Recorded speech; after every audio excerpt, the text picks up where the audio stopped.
The first question. In the West, many group psychoanalysts such as Bayan, Israel, Ancien, Pinchen Privier treat a group as a unity, and they analyze the group mentality, mood and resistances, but not as individuals.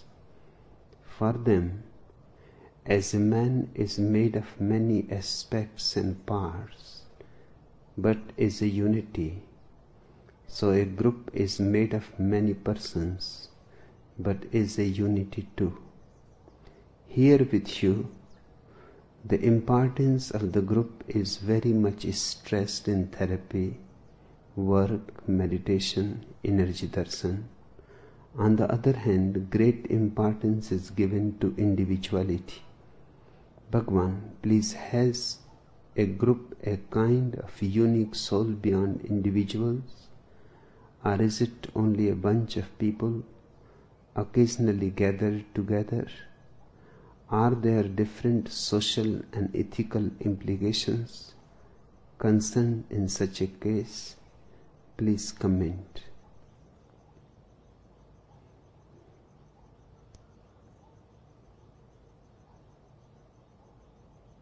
This is one of the fundamentals of fascism,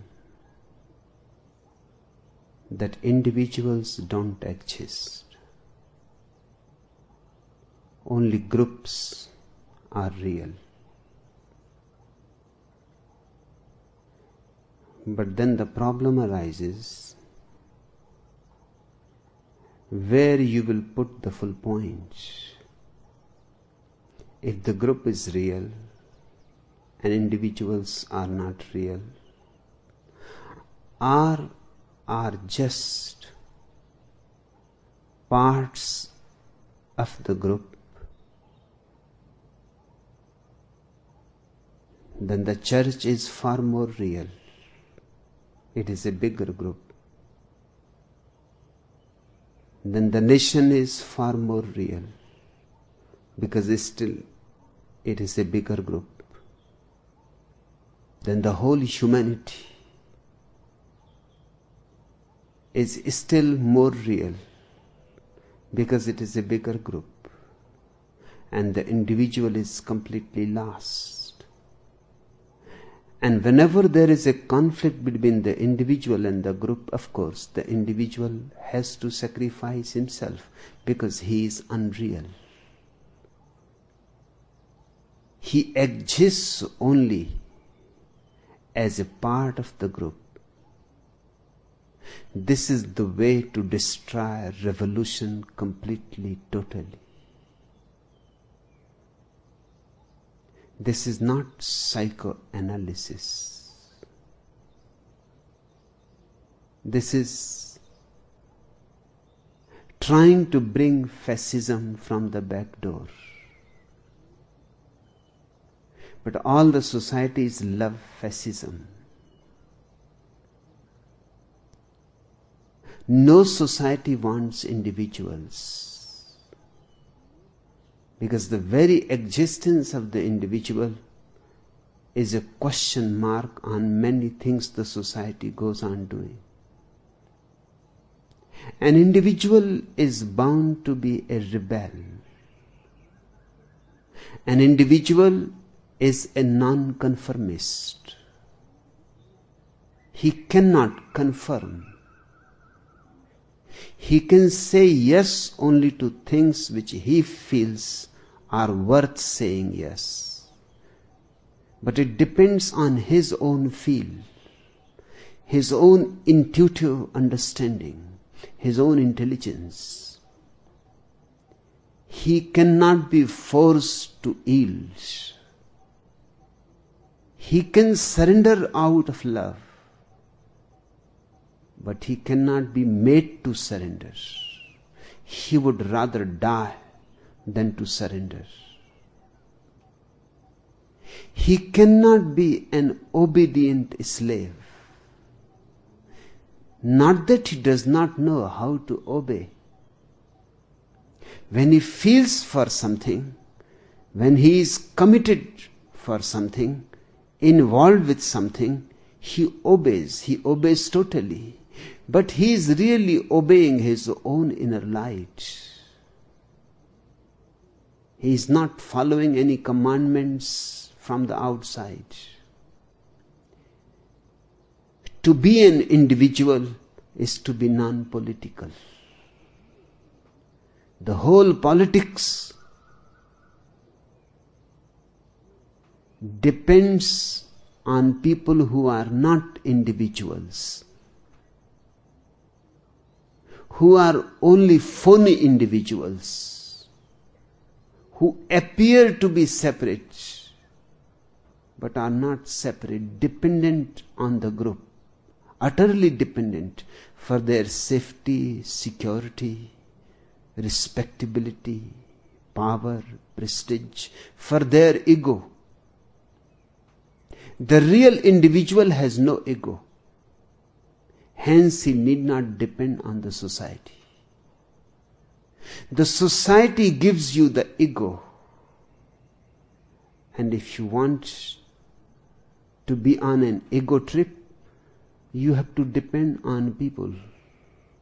Only they can nourish your ego. The individual knows his real self. Hence, he needs no ego. But Ramdas, the individual will not go to a psychoanalyst. There is no need for him. To be an individual is to be whole and healthy. The problem arises, the psychoanalysis has become very important and significant because we have taken away people's individuality. We have given them phony egos which don't satisfy. They are like unnourishing foods, colorful, appealing, but not giving you any nourishment.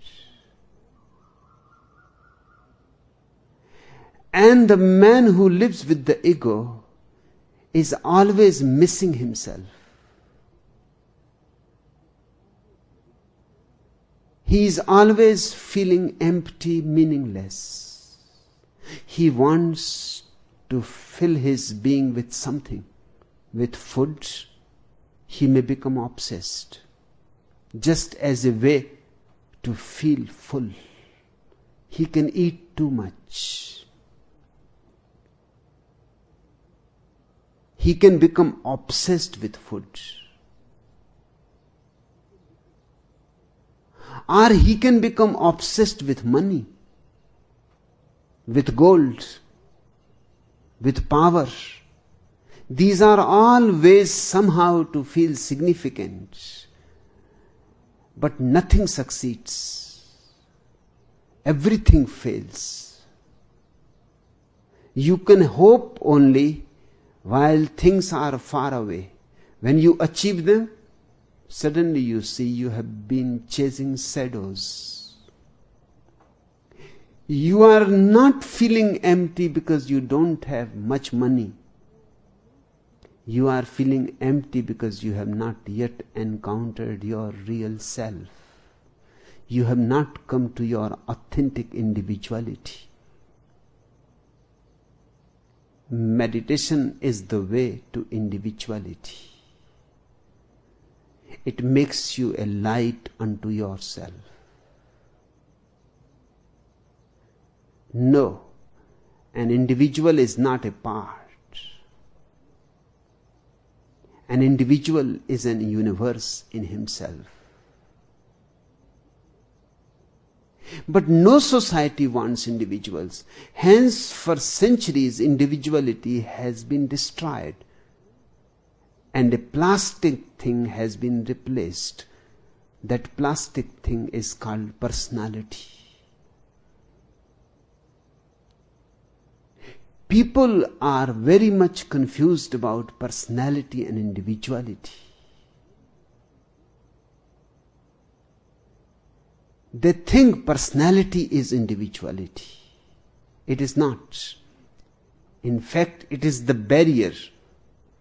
You will never attain to individuality if you are not ready to drop your personality. Here, the group therapies, meditations, work, this communion, all is devised in such a way that it destroys your personality, the plastic self, and throws you back to your real individuality. Individuality is born with you. It is your being. Personality is a social phenomenon. It is given to you. When you are sitting in a cave in the Himalayas, you don't have any personality, but you have individuality. Personality can exist only in reference to others. More people know you, more personality you have. Hence the desire to have name and fame. More people respect you, the more you enjoy the personality. It becomes strengthened.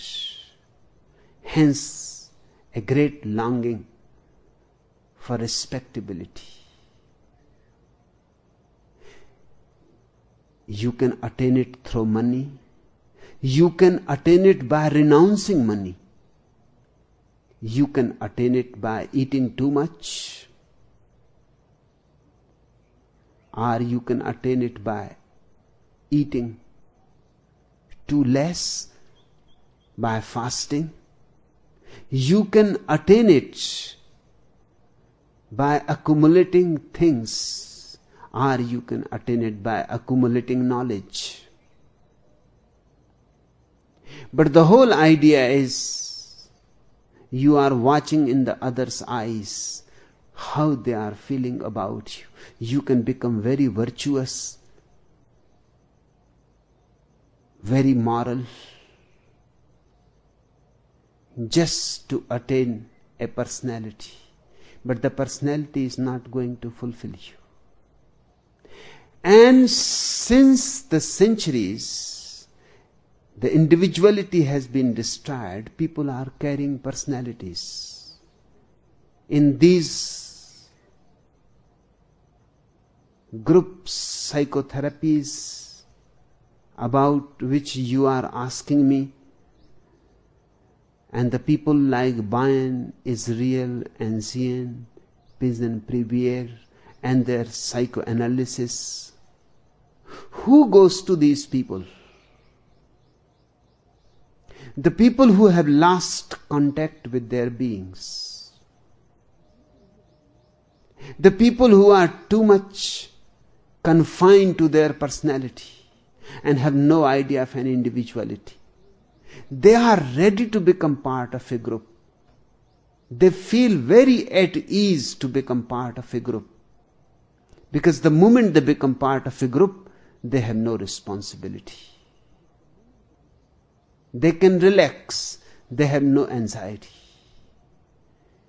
Now the group takes the responsibility. And that's why people are Hindus and Christians and Mohammedans. Why? Why people belong to so-called rotten, utterly out of date ideologies?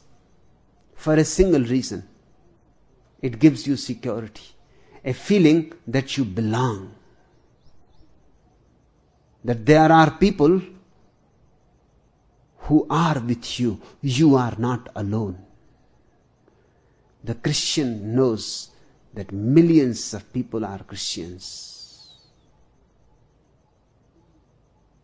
The Hindu knows that he is not alone. Millions of people are with him. How he can be wrong? How millions of people can be wrong? He must be right. He knows nothing what is right and what is wrong.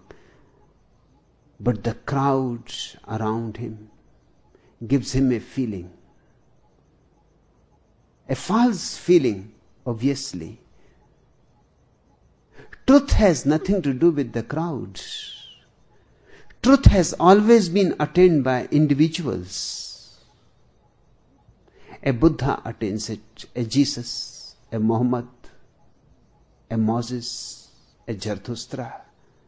But they attain to truth when they are absolutely alone in their deep meditative states. When they forget all about the world and the other. When they are no more obsessed by the other in any possible way.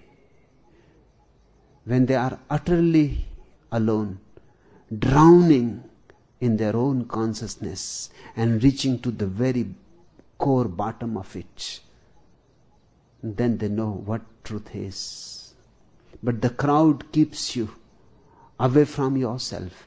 The crowd is an escape from your real being.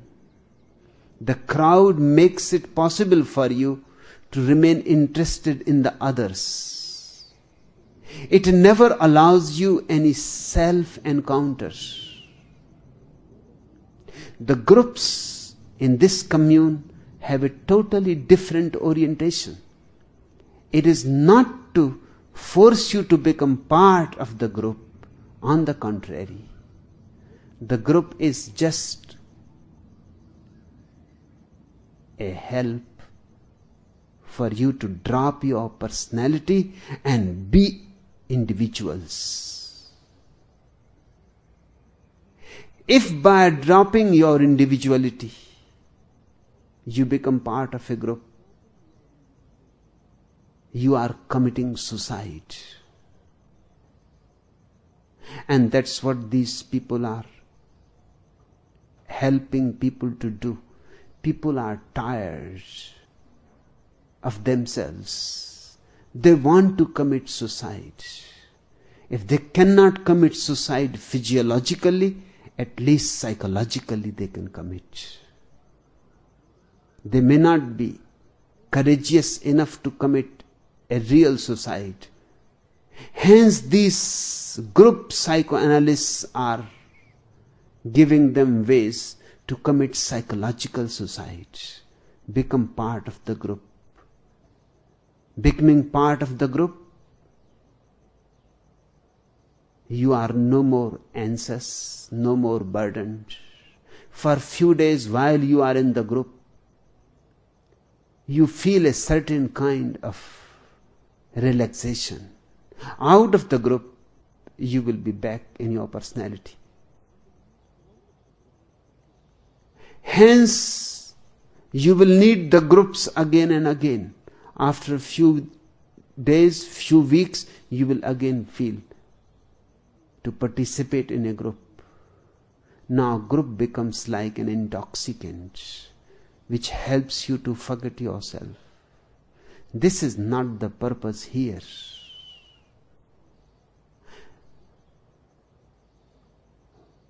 Here the purpose is totally different. You have to be helped to stand on your own feet, to be yourself. You ask me, in the West, many psychoanalysts, group psychoanalysts, treat a group as a unity. No group can ever be a unity. A group at the most can be a union. And the difference between union and unity is great. In unity, you become one. You dissolve yourself completely. You are no more separate. In union, You remain separate, but you are together for a certain purpose. Once the purpose is fulfilled, the union disappears. But the unity, once attained, never disappears. It is not purposive. With people, you need only unions. With God, you need unity. Even a love affair is a union, not a unity.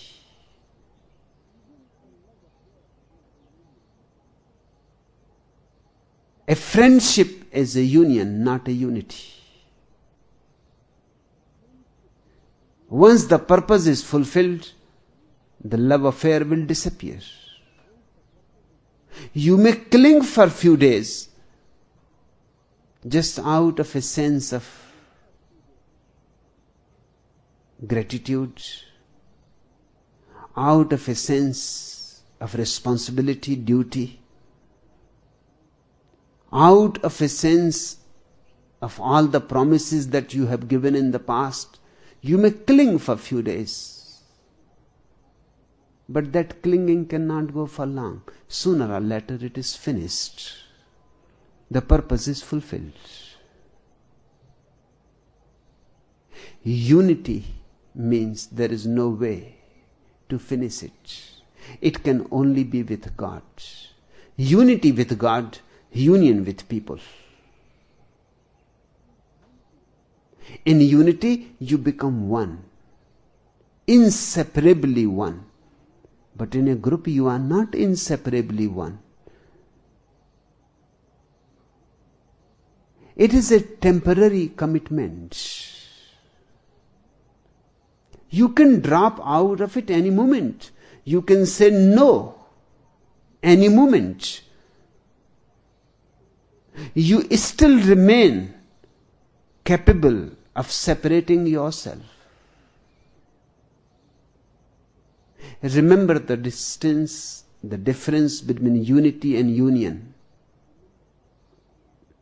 When a group, psychotherapeutic group, meets together, it is a kind of union. You have met for a certain purpose for a few days, to help each other, to be helped by the wisdom of the psychoanalyst, if he has any.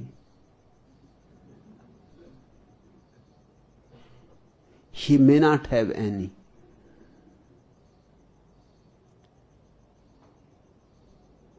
His psychotherapy may be just an escape for himself, to avoid his own problems. It happens many times. Listening to other people's problems, you can easily forget your own problems.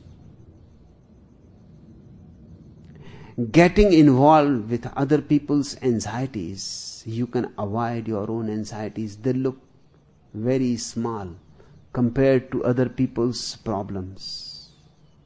You can even feel a little good inside that my problems are not so great. Listening to other people's problems, you become focused on others.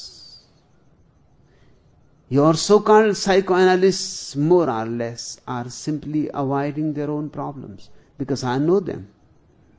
Many of them have become sannyasins. Many more are on the way. They are in the same misery, in the same mess as you are. But they are knowledgeable. They are experts. They have studied. They can be of little help. They can supply a kind of expertise. Maybe a little bit of help is possible. Sometimes they may not be able to give you any help, but they may function as a placebo.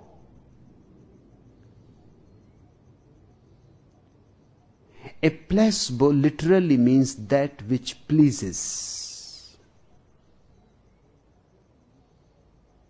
It is a medical term.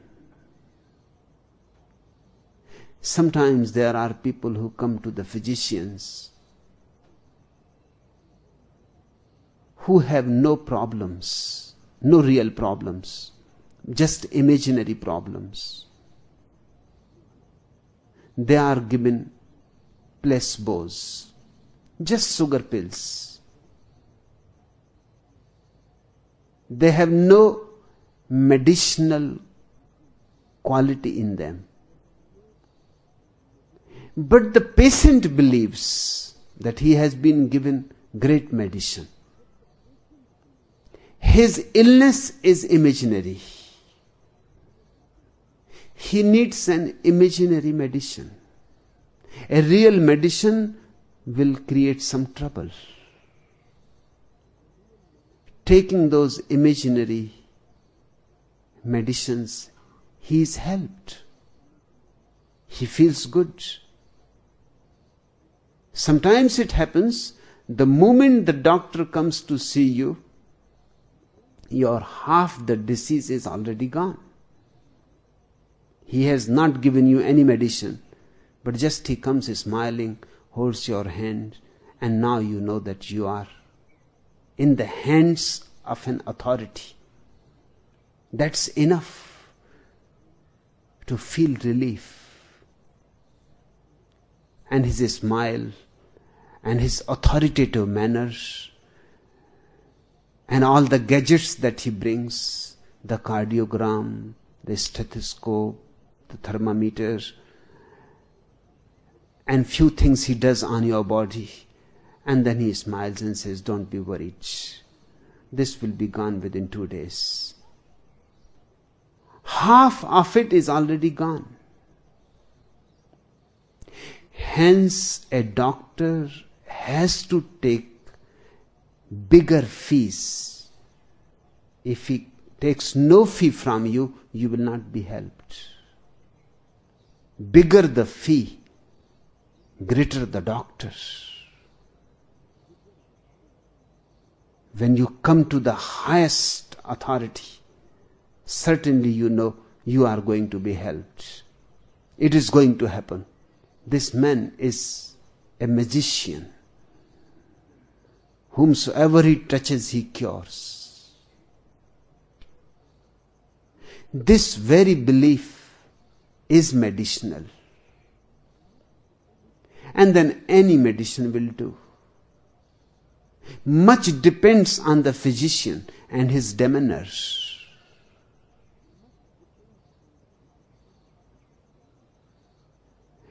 These groups, psychotherapists, and there are now many kinds all around the world.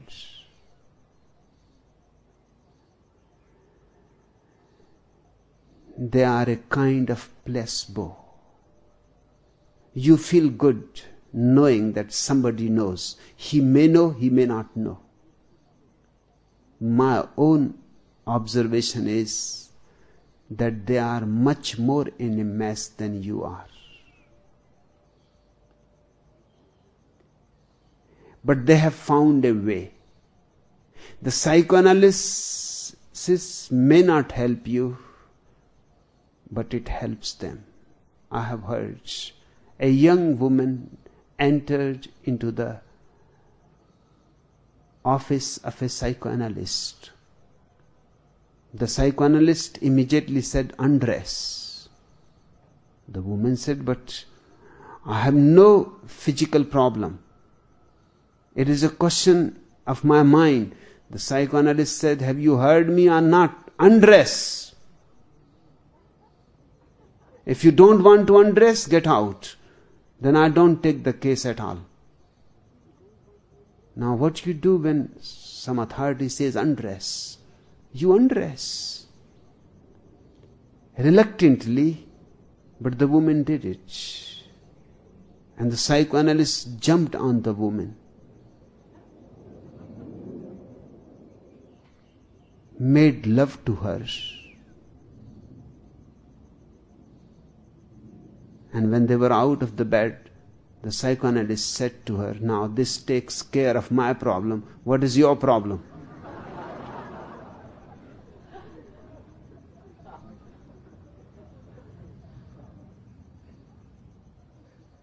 blinds are being led by other blinds.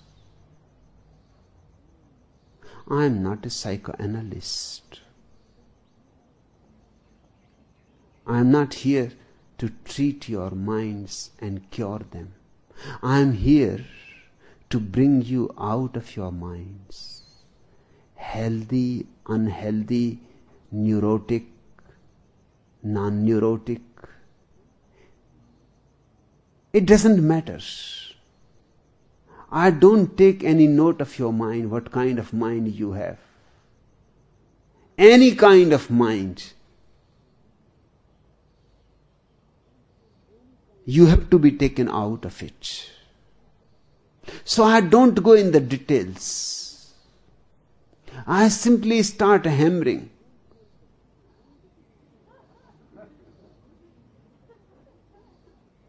Once you are out of your mind, once you have an awareness that you are a witness of your mind, the mind disappears with all its diseases. And in fact, to tell you the truth, mind is the disease. It is not a question of ill minds and healthy minds. There are no healthy minds at all. Mind as such is the disease. But these people, psychoanalysts, psychotherapists, psychiatrists, they are fixing your minds. They may help a little bit, but their whole effort is to make you well adjusted with the society. Now the real problem is the society healthy? Is this society natural? Is this society as it should be? If the society itself is insane, helping you to be adjusted with this insane society is not real help. And as I see it, the people who become psychologically ill are more sensitive people than the others. The others who are never psychologically ill are not healthy, but only insensitive people. Dull. They don't have much intelligence. They can't see the problems of life. That's why they remain undisturbed. Those who feel the problems of life, those who see the ugliness we have created all around, the violence, the war, the way we have lived up to now against each other, destructive to nature, to people, to birds, to animals. The way we have behaved up to now is absolutely insane. Those who are more sensitive amongst us, they become disturbed because they can feel. The less sensitive are not disturbed because they can't feel. They have rock-like hearts. They look sane. It is a very strange world. The really sensitive people become insane. And the utterly insane people look sane. For the simple reason because they have grown a stone-like cell around their being. They can't feel anything. They go on dragging their life in the normal way. The normal is not really normal, it is only average. To be normal is very rare. A Buddha is normal. A Jesus is normal. But ask Sigmund Freud. Sigmund Freud thinks Jesus is neurotic. Now, whom you are going to choose, Jesus or Sigmund Freud? Who is neurotic? Sigmund Freud is utterly neurotic. Very much afraid of death.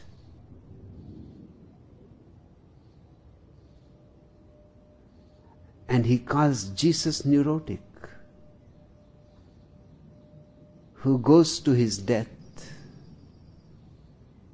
with a prayer on his lips, who can pray from the cross, God, forgive these people because they know not what they are doing. This man is neurotic. And Sigmund Freud, it is reported that at least 3 times in his life fainted, fell into a coma, became unconscious just by the mention of the word death. Just by the mention of the word. Nobody was crucifying him. And Jesus is neurotic. Mansoor is neurotic. When his hands were cut, he laughed. He looked at the sky and said, "You cannot befool me." And had a hearty laugh. Somebody in the crowd asked, "Why are you laughing? Have you gone mad? They are killing you. They have cut your hands, now they will cut your feet, and then they will cut your tongue, and they will destroy your eyes." No man was ever tortured so much as Mansoor. Not even Jesus, not Socrates. Part by part he was killed. Very cruelly killed. But he laughed to the last. He said, "I am laughing because you are not killing me. And the man you are killing is not me. That's why I am laughing. You are killing the body and I am not the body." It is so ridiculous. I had never thought that you will be so foolish. And I am telling God, looking upwards to the sky, "You cannot befool me. Even if you have come in the form of the murderers, I recognize you. Because only God exists and nobody else. Today he has come in the form of murderers as death. It is my ultimate test." This person is neurotic, and just the mention of the word death is enough to make Freud tremble and fall from his chair and faint. And this is the founder of psychoanalysis.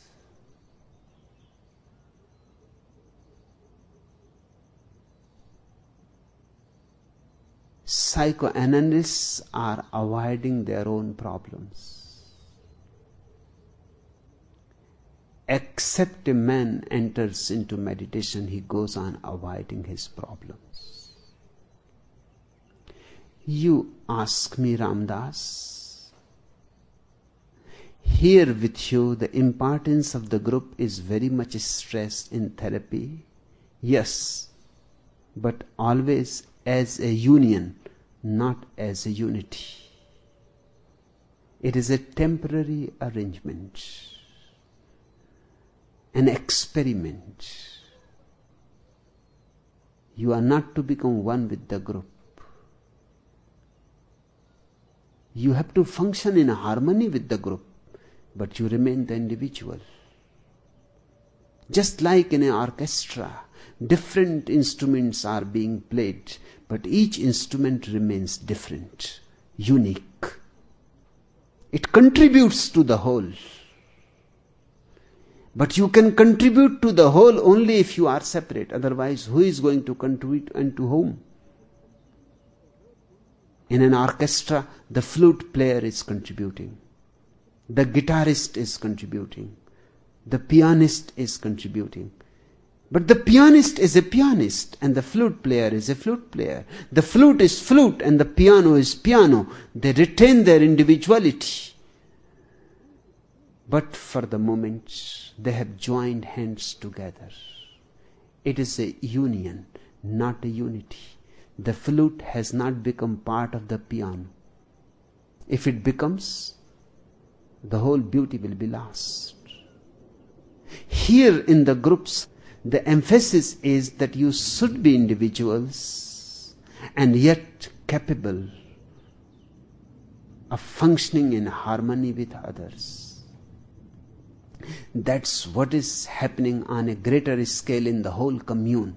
Everybody should remain an individual yet capable of participating in the communal life, participating in the work, in the play, in the music of the commune. But it is not expected that you should destroy your individuality. That will be suicidal. That will be a murder.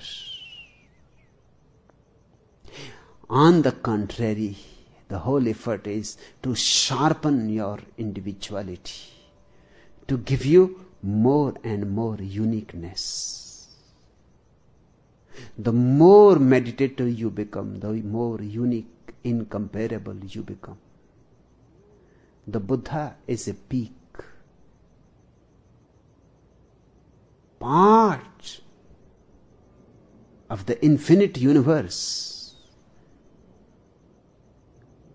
but not part in the sense that he is replaceable, not like a part in a car that you can replace. He is unique, he is irreplaceable. Nobody can replace him. The higher you rise in awareness, the more you are in tune with the universe, and at the same time, the more unique you go on becoming. Hence, the uniqueness of a Buddha from Jesus, the uniqueness of Muhammad from Mahavira. Where else you can find such unique individuals? But we have lived in a society which destroys individuality and gives us false toys in the name of individuality, gives us a personality. This personality is a burden. And you are always ready, absolutely willing to put this burden away. In group therapies, you can do that. You can put the personality away. But you don't know anything about your individuality. And you put the personality away, then what you become? You are simply drowned in the group mind. You start functioning as a part of the group. You don't attain to a soul. In fact, you lose much. Of course, because the personality is discarded, the anxiety that was there is no more felt.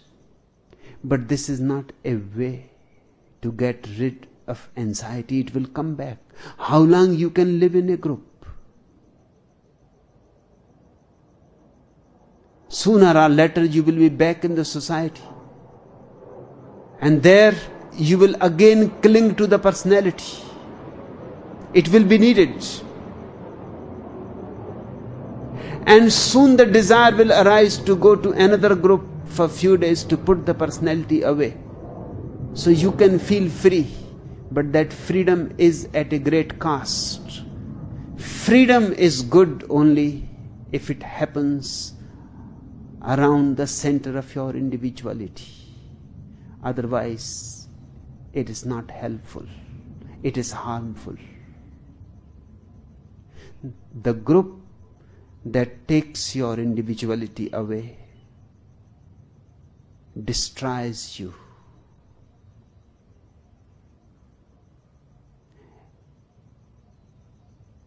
Destroys something very essential in you. It functions like an intoxicant. You ask. On the other hand, here great importance is given to individuality too. Yes, in the group you learn how to be in tune with others, and at the same time you learn how to remain yourself. It is a paradoxical process.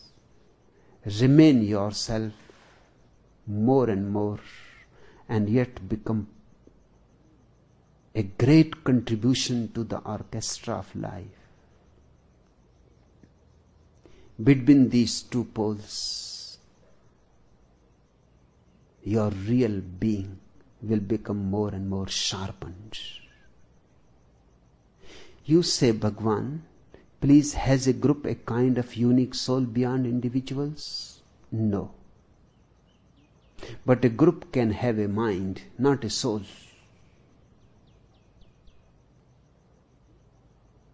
A group can have easily a mind.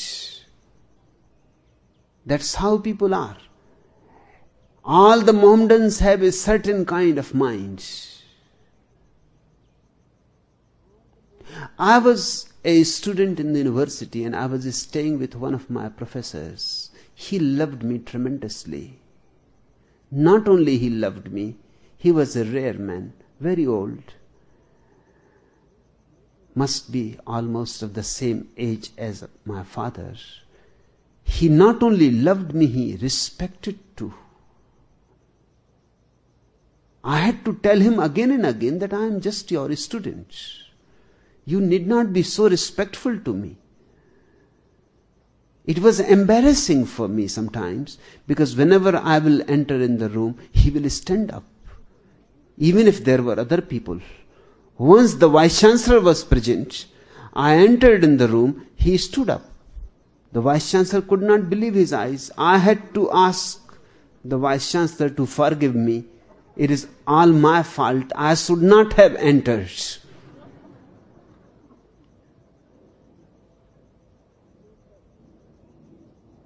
I was staying with the professor. It was a winter morning in the sun outside in the lawn. I was reading a book. The professor's mother came, very old, must have been 80. She asked me, "What are you reading?" Just to tease her, because she was a fanatic Hindu. I said, "This is Holy Quran." That old woman simply forgot that she is 80. She snatched the book away from me, threw it away outside on the road, and told me, "How you dare to bring such a book in my house?" I said, "Now you have committed a sin." It was not Holy Quran, it was Bhagavad Gita. I was just joking. She ran, brought the book, touched 7 times with the head, cried and wept. And I said, "What are you doing? It is Holy Quran. I am just teasing you." She threw the book in the fire. I told that you have the mind of a Mohammedan.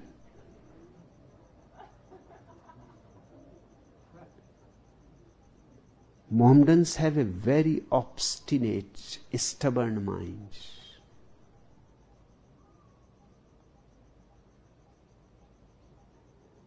Hindus also have an obstinate, stubborn mind, but it is not so tight. It is a little loose.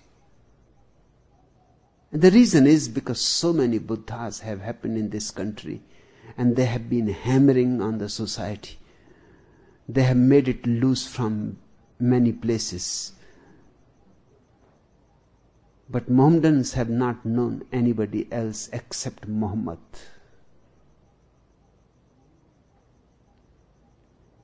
That's what has happened to Catholics. The word Catholic means one who is very liberal. But that is not the case. Catholics are worse than communists. Just the other day, a friend from Rome has sent me a letter that the new Pope has released a 5-page epistle, very stern, very hard, cruel. And the friend writes, it seems that the epistle has been written keeping you in mind. Of course, the name is not mentioned, but whatsoever is said seems to be that the Pope must have some idea of me in his mind. He must be reading the mustard seed, come follow me. Because he says that there are people now on the earth who are claiming that their interpretation of Jesus is more right than the Vatican interpretation. Beware of these people. Don't even listen to them and don't read. If you read and listen them, you are bound for eternal hell.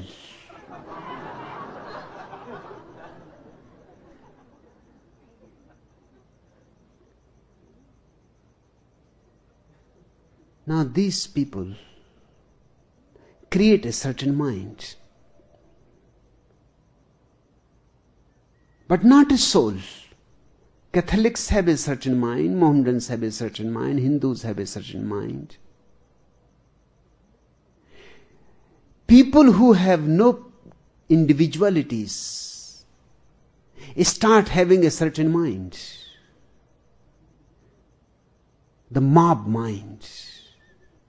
In the army you will find there are no individuals. The whole effort in the army is to destroy the individual and give you a uniform, a number. Now, to give you a number is a subtle way to destroy your individuality. A name gives you a uniqueness. Number 11 takes all individuality from you. Ramdas is a totally different matter. If Ramdas dies, a person dies. If number 11 dies, who cares? Ramdas cannot be replaced by anybody else. But number 11, there is no problem. You can fix number 11 on anybody and he becomes number 11. In the army, scientifically, technologically, the individuality is destroyed. Your name disappears, you become a number. Your hairs are cut in the same way. You are forced to follow stupid orders for year in, year out. Left turn, right turn, About turn. For what? Once a philosopher got recruited in the army. The first thing was the morning parade. And the captain said, right turn. Everybody turned towards the right except the philosopher. The captain said, are you deaf? He said, no. I can hear you are saying right turn, but why? I cannot do anything unless I can explain to myself the reason.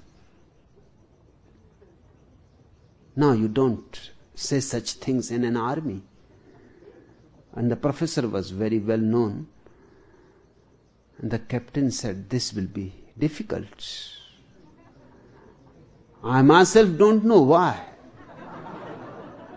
But this has to be done, and for 3 hours every morning. And not only right turn, left turn, about turn, go forward, come back, and I don't know why. And nobody has ever asked. People simply do. This is the training in obedience. The professor said, then it is impossible for me.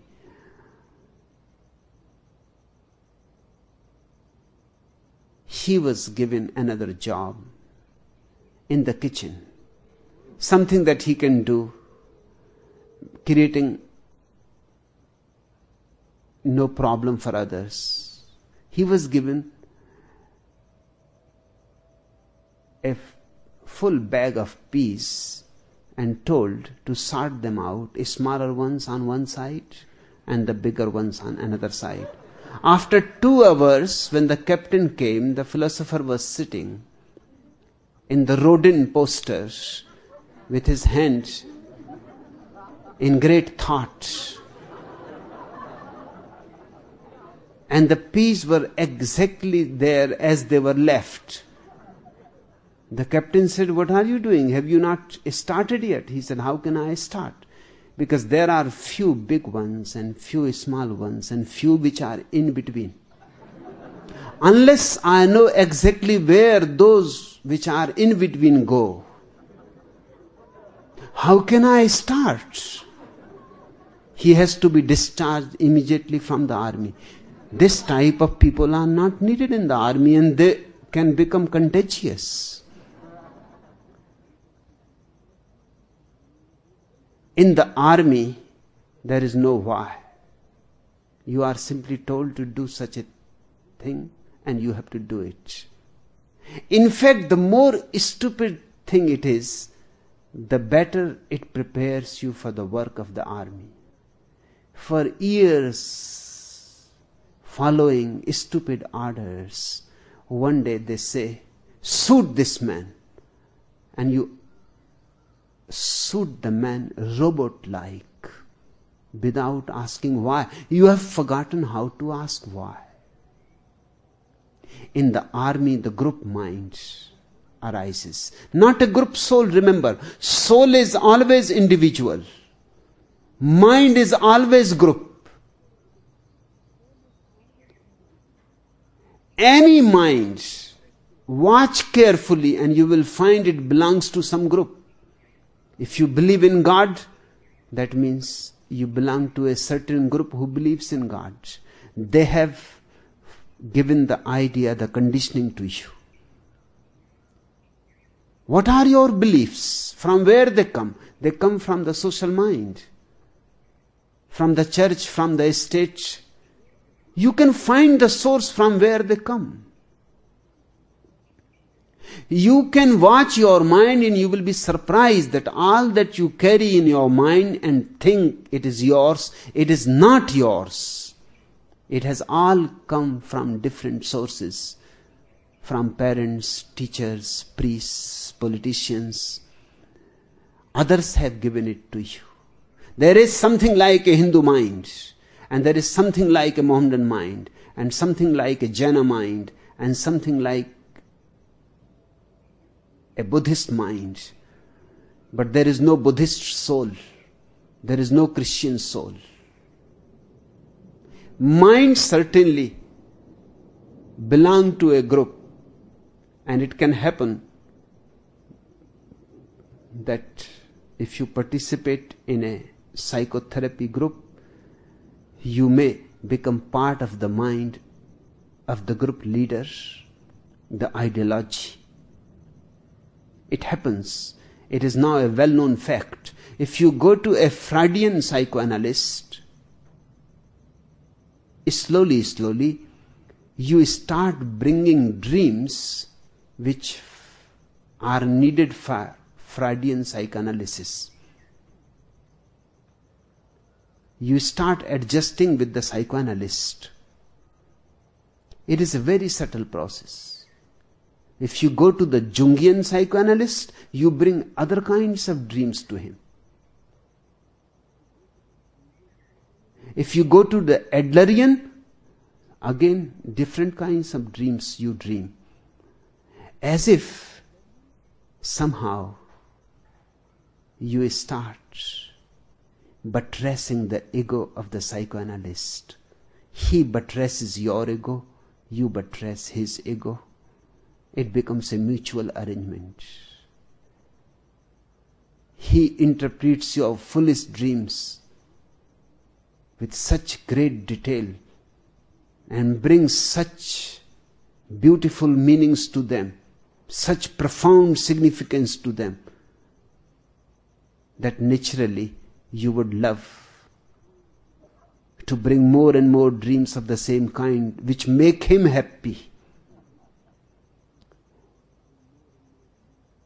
When the doctor comes to see you, you want to make him happy. If he makes you happy, it is a natural understanding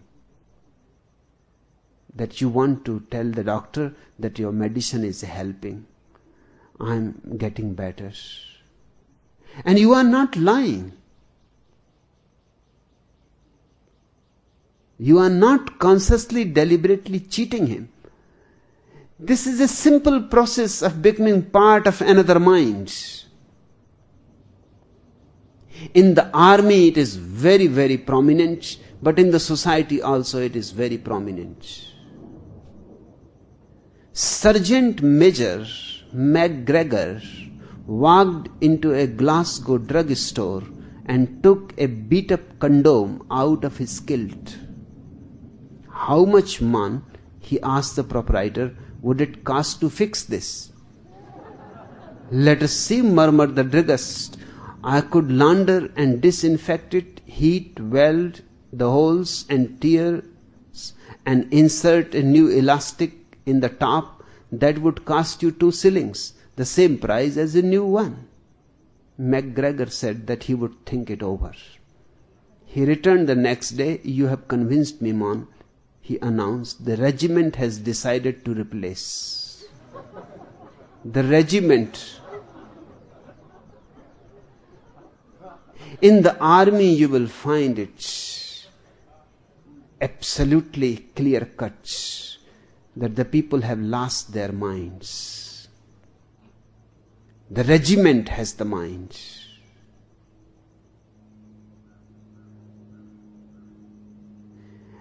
And on a smaller scale, the same is in the society.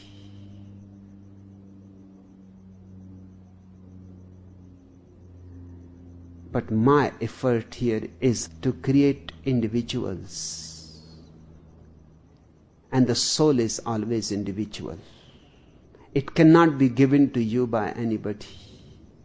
It is already in you. It has to be discovered. In a group, function as a union, but never as a unity. In a group, drop your personality, but never your individuality. Say yes, but remain capable of saying no. The no has not to be killed completely. If you become utterly incapable of saying no, your yes is meaningless. What I am doing here is not psychoanalysis. It is alchemy. Pure and simple alchemy. It is an effort to transform your being from the level of mind to the level of the soul. It is a journey, a pilgrimage. The greatest adventure that can happen to a human being is the movement from mind to no mind. The movement from personality to individuality. The no mind has an individuality. The mind is social.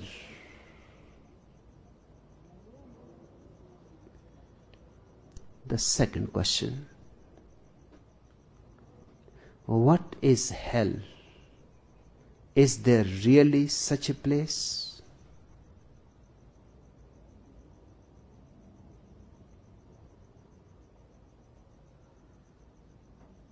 Religion has survived up to now because of your fear and greed. Of course, the false religion, I mean. The true religion has nothing to do with fear and greed. In fact, the true religion means transcending fear and greed. Fear and greed are not two things. They are one. Fear standing on its head becomes greed. It is one energy, two poles of the same energy.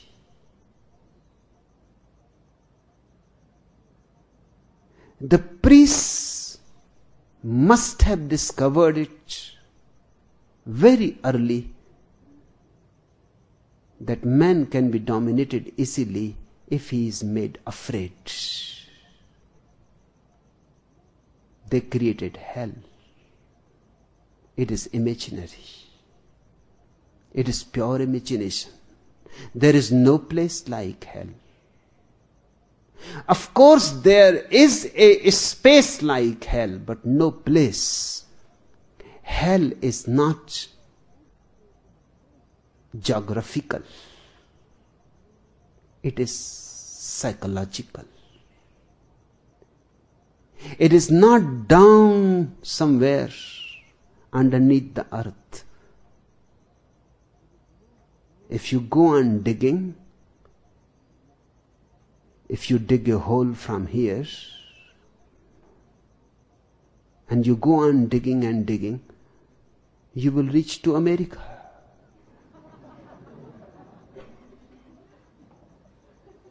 And the American will come to India. And the American believes somewhere down the earth there is hell. And the Indian believes somewhere down the earth. And the earth is round.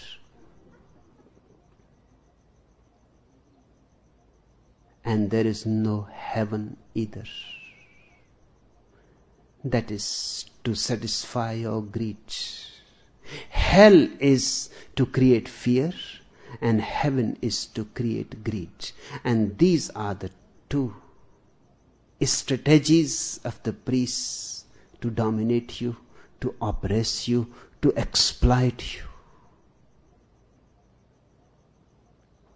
One day, a great Sufi mystic, Rabia, was seen running in the marketplace, in one hand with a burning torch, and in another hand with a pot full of water. People stopped her and they said, "What are you doing? Where are you going? We have heard stories about you that you are a little crazy, but this is going too far." She said, "Don't stop me. I am going to burn your heaven. This torch is for that. And I am going to drown your hell. This water is for that. And unless your hell and heaven are taken away from you, you will not find God. Because God cannot be found by those who live in fear or those who live in greed. So the first thing, Krishna Deva, there is no hell, no heaven, as places somewhere. But still they exist in a totally different way. They exist within you. Whenever you are in anger, you are in hell. But that is psychology, not geography. And whenever you are in love, you are in heaven. That too again is psychology, not geography. The Western religions know only two words, heaven and hell. The East has a third word also, moksha. That means absolute freedom from heaven and hell both. That means transcending psychology. No fear, no greed, no mind. And suddenly you enter into the world of eternity, immortality, into the world of God.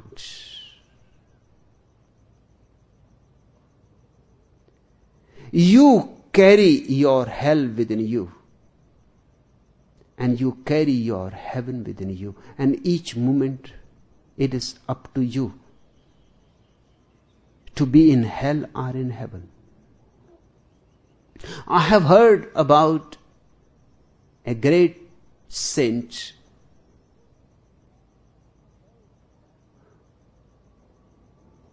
who was never known to be sad. He was nearing 90 years of age. But he was always happy, always cheerful, always bubbling with joy, like a small child overflowing with joy. People gathered, they were celebrating his 90th birthday, and maybe this is going to be the last. So all the disciples have come from far away places. They asked him, we have only one question, and soon you may leave us. Your body is getting older and older. Before you leave, please satisfy our inquiry. What is the secret of your joy? Nobody has ever seen you sad. The old man laughed. He said, there is not much of a secret in it.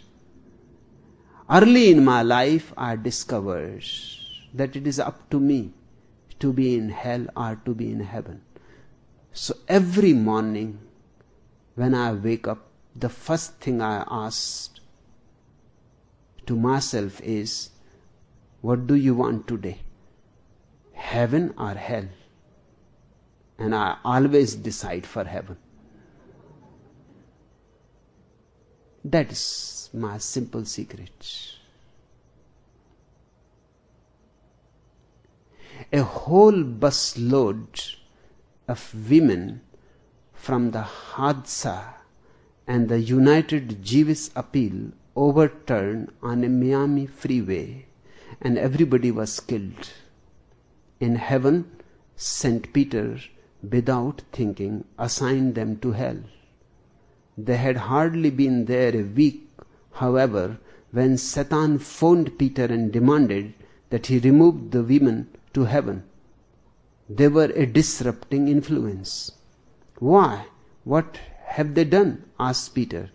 They have banded together, collected money, and employed engineers to install air conditioning.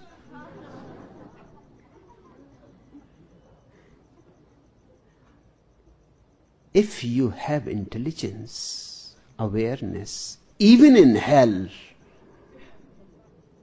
you can manage to air condition it. That's what I am doing. Can't you see the hell all around? But somehow I have got few people banded together and trying to create a small heaven of our own. What to do? People have decided to live in hell. They are not ready to listen. Then the only wise choice is we can create our own heaven.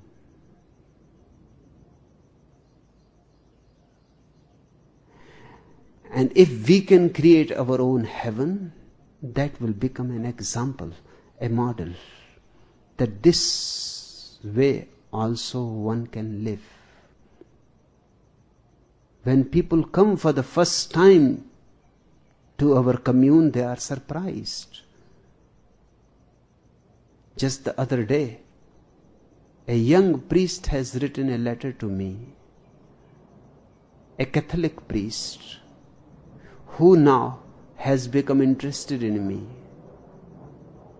and wants to get married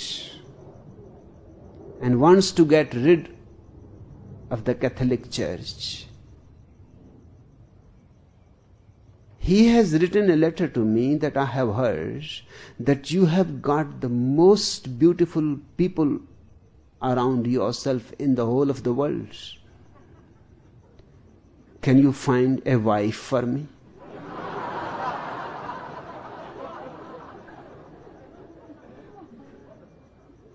I have told Lakshmi to write to him. Why one?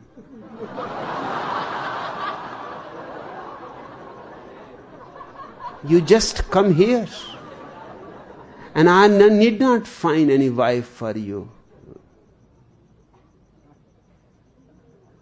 The women will chase you. They will find you. We have got the most alive lot of the women in the whole of the world here.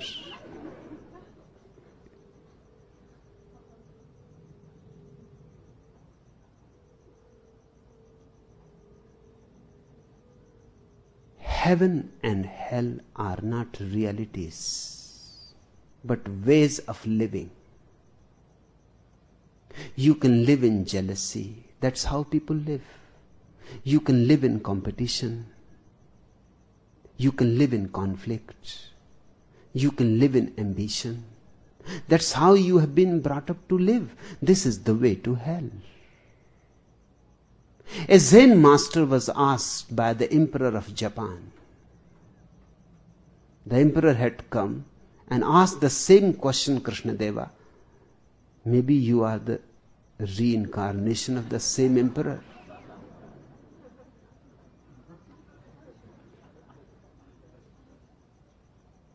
Because Japanese tend to be reborn in India.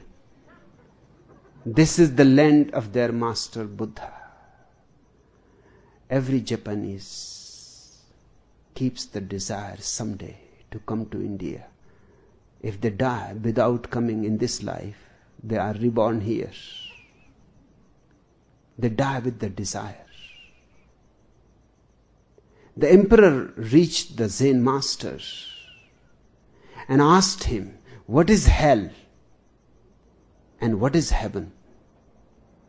The Zen master looked at the emperor and said, you son of a bitch.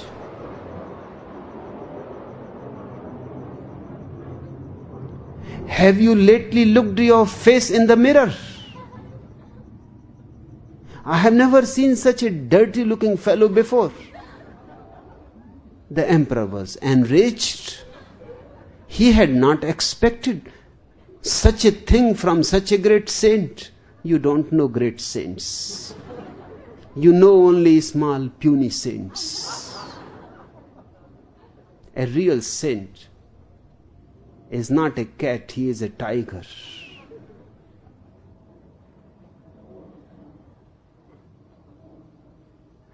The king was so enraged he pulled his sword out of his sheath. He was just going to cut the head of the master. Just as the sword was coming closer, The master said, wait! You are entering hell. This is the gate to hell. The way the master said, wait,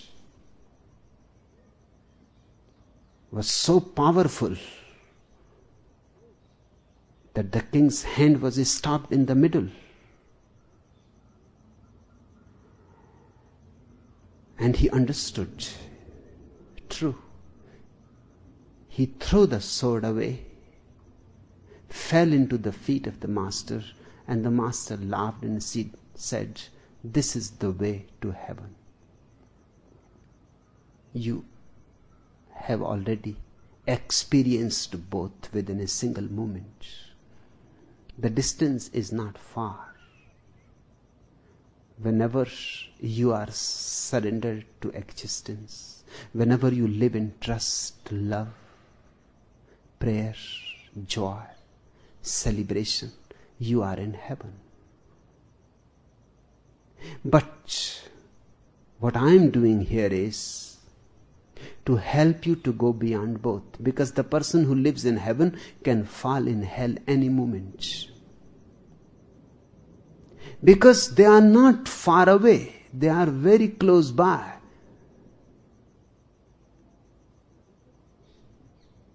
Just a small fence, and that too is tattered because it is very old.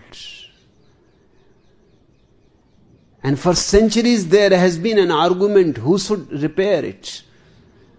Devil is not ready. Why he should be worried about it? Nobody wants to enter heaven. If it is God's worry that hell people may enter into heaven, then he should repair. But God is a miser.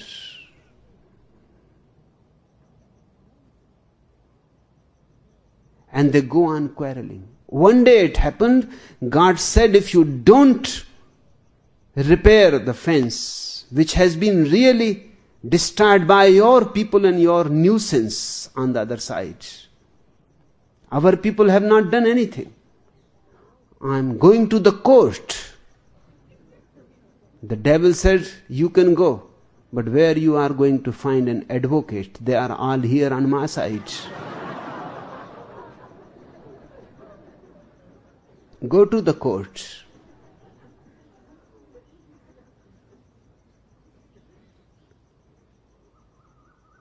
Hell is a state of mind when you live in plenty and yet you live in poverty. When life is such a blessing and yet you live in sadness. When the flowers bloom, you don't bloom. When the stars shine, you don't shine. When the clouds are in the sky, floating in freedom, you don't enjoy the freedom. When the cuckoo calls from a distant woodland, you remain deaf. When the peacock dances, you don't dance. This is hell. And you are the creator of it. Mahatma Gandhi died and went to heaven. He was royally welcomed by St. Peter as a great saint and told that any request of his would be granted. Gandhi said, all my life I have been non-violent. Now I would like to live a life like Adolf Hitler. That seems to be absolutely psychological, right? If you live a repressed life, this is going to happen. Adolf Hitler would like to live like Mahatma Gandhi, and Mahatma Gandhi would like to live like Adolf Hitler. The rejected, the denied part will take revenge. So I see a point in this fictitious story. St. Peter replied, this is too horrible a wish to be fulfilled, to be granted, but we will let you see Hitler in hell. That will give you an idea and you may drop your desire. Gandhi was taken to hell, where he saw Hitler surrounded by beautiful naked dancing girls and many bottles of wine. How can this be hell? Cried Gandhi. This is heaven. Of course it is hell, said St. Peter. The bottles all have holes and the women don't.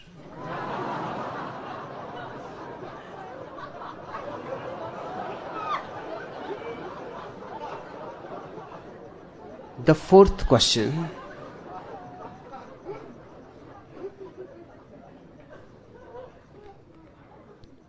why is it that one becomes so attached to the physical peculiarities of a master, his beauty, his gentleness, his language, his mispronunciation, so that alongside the awe and respect he inspires, there grows such a feeling of tenderness and familiarity? If this is a device, I want to be caught by it forever. A love affair is a love affair. It is not logical. When you love a person, you love his wholeness. You love as he is. And to be with a master, the only way is to fall in total love. Hence you start liking everything of the master. Yes, even mispronunciations. Of course, it is easy to love his beauty, his grace, his wisdom. But that is not enough unless you start loving him in his totality.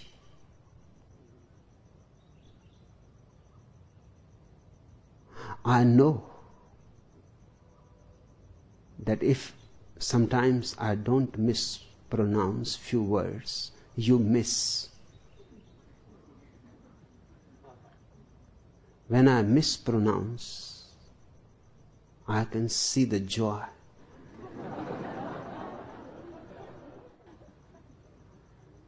Vivek goes on telling me every day, don't say aunt, it is aunt.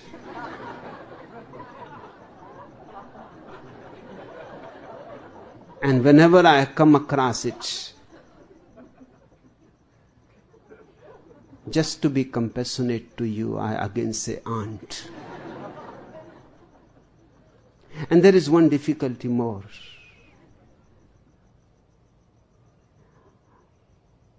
There are few things I cannot figure out.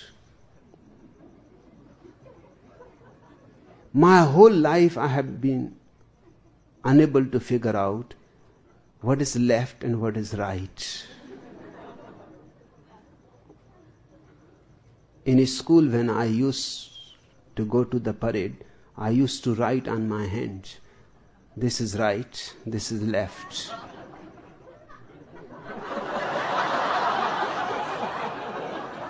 So whenever this question of aunt and aunt arises, I am puzzled whether it is aunt or aunt or vice versa.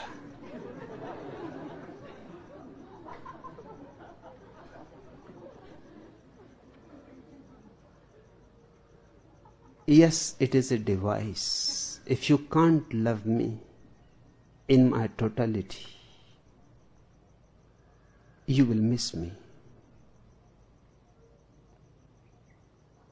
A man with a rosary around his neck, wearing a hooded cloak and sandals, carrying a begging bowl, and with a long white beard, was surrounded by a crowd in a certain town.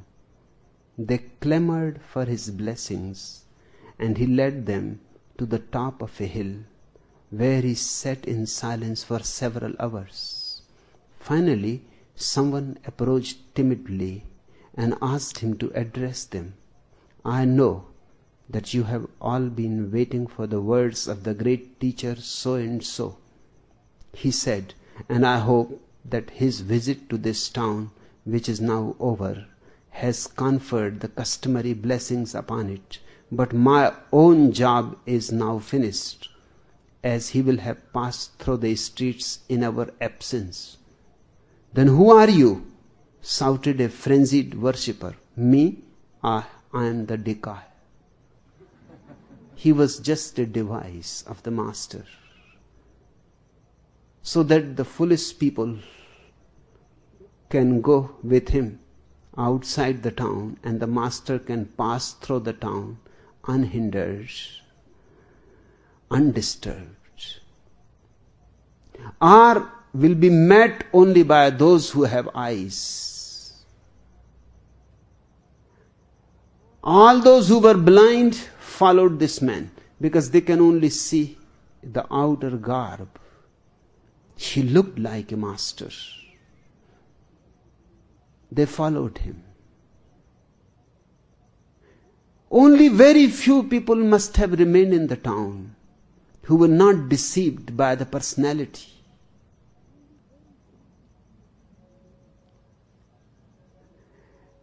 My mind is just a mechanism.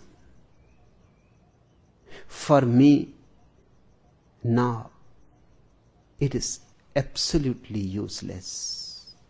It is just for your sake I go on feeding it a little bit. Just for your sake I am speaking. Otherwise, now there is no point for me. In fact, there is no point for me even to breathe. It is only for you that I am breathing, speaking, living.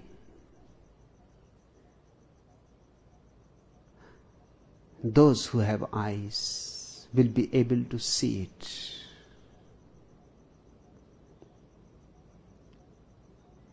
Everything is a device. Remember it. You have to use the device to grow beyond it.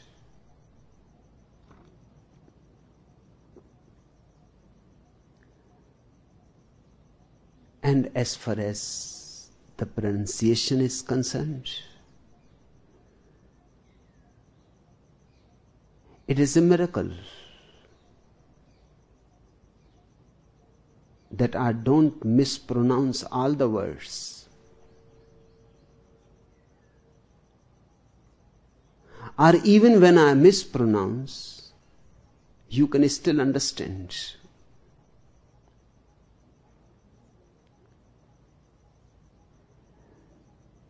Because language is very aligned to my being now. Not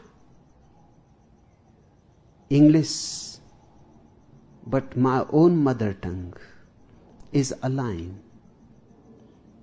I have become a stranger to my own mind. The distance is infinite between me and the mind. I am surprised myself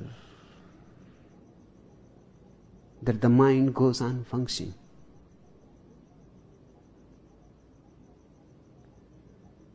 What I have known has been known in silence. No language can express it. And from my very childhood, I was not interested in any subject that was taught in the school. Hence my poor history. I was always puzzled why these stupid names have to be remembered. Why? For what sin we are punished? To remember names of some people, dates, exact names, and all these people have done is ugly. The history is bunk. Why we should be punished? So I was never present in the history class.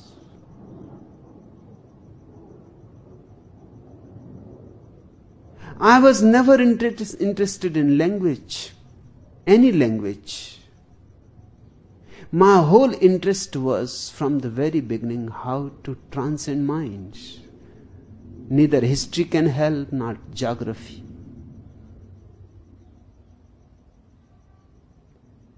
Nor mathematics, nor language. Nothing can help. All these things are irrelevant. My whole being was moving into a totally different direction.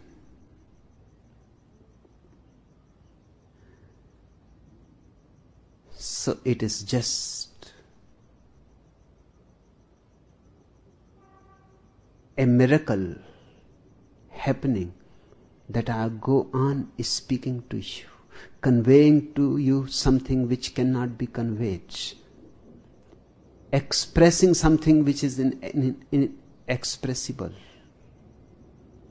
saying the unsayable.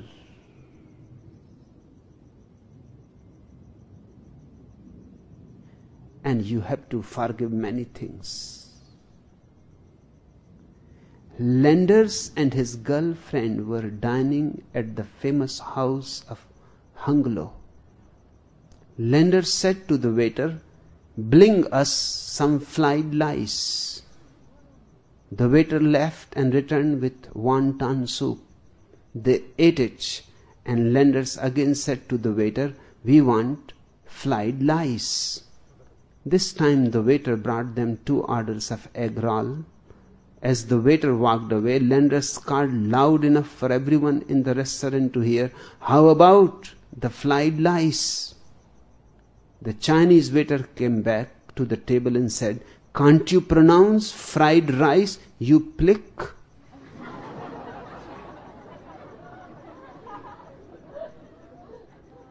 Somehow I am managing. So if I manage and say fried rice, then I slip somewhere else. You plick.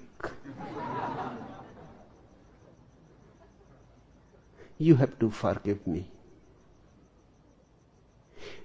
But everything is a device, remember. And as you will get closer and closer to me, more and more subtle devices will be used. The day is not far off when we will be simply sitting in silence, and there will be no question of language, words. Get ready for it, because that which really I want to communicate can only be communicated in silence. Enough for today.